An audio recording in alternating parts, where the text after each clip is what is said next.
আউযু বিল্লাহি মিনাশ শাইতানির রাজিম। বিসমিল্লাহির রহমানির রহিম। সম্মানিত শ্রোতা, আসসালামু আলাইকুম ওয়া রাহমাতুল্লাহি ওয়া বারাকাতুহু।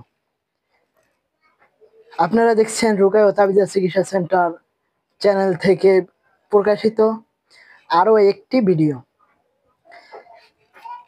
তো শ্রোতা মণ্ডলী, আজকে আমরা জানবো কোনো বাচ্চা যদি অতিরিক্ত কান্নাকাটি করে বা আড়ি ধরে কান্নাকাটি করে তাহলে আমরা কি তদবির প্রয়োগ করতে পারি, বা কোন তদবিরের উছিলায় এই রোগ থেকে, এই বালা থেকে কিভাবে মুক্তি হতে পারে, কিভাবে শেফা দান করে মহান আল্লাহ রাব্বুল আলামিন।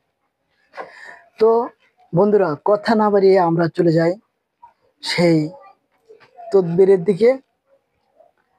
যদি কোনো বাচ্চা অতিরিক্ত কান্নাকাটি করে, সেক্ষেত্রে প্রথমে একটা কাগজে 7 সালাম লিখতে হবে।